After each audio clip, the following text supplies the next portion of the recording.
Things are different. So Supercross, let's see. I was into it. I was Same. getting into it a little bit. Same. I was getting into it enough to where I took my own notes because things popped out and caught my attention, which I never take my own You notes. as I'm really watching. like the race then. Holy crap. Okay. Right. That's what I'm saying. Okay. So, and a couple of shout outs are due too. The first note that I took was Oldenburg in that 450 heat. On the beta Dang. too.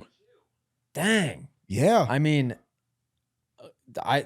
people hated on me when I said a girl could win Supercross, so maybe they'll hate on me a little bit less for this. But when I watched Oldenburg in a heat race riding like that in second place, did he get second or third in the heat race? And the camera was on him and followed him for a long time. So shout out for giving him the props that he deserved for that.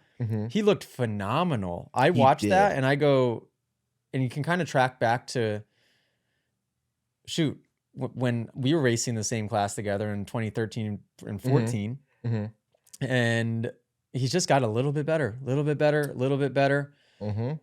I don't see why he couldn't be a top 5 type of guy. He rides really, really well. I agree. I think Oldenburg is one of the names on a very short list of riders that are underrated. Granted, their performance may not line up with what we're saying, but just knowing what they can do in a motorcycle, the type of prowess and speed and skill, I think there's a list of riders out there that you would be very shocked to find out have the capability on any given weekend, can surprise people and turn it around like Oldenburg did. And not only in the heat race, but I'd say in the main event, that's something that would not surprise me to hear his name, a McElrath, a Ferrandis, or a few other guys that are like, wow, they had a top 5, they were 4 or 5 or whatever.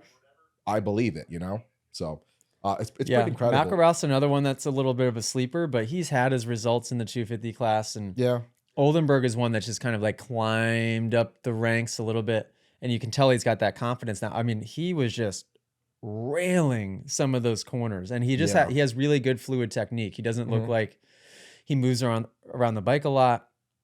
I was watching that just going, wow, I hope they're speaking highly of him right now, even though I had it on mute, but he just looked so good. So that was the first note that I took. I'm like, shout out Oldenburg.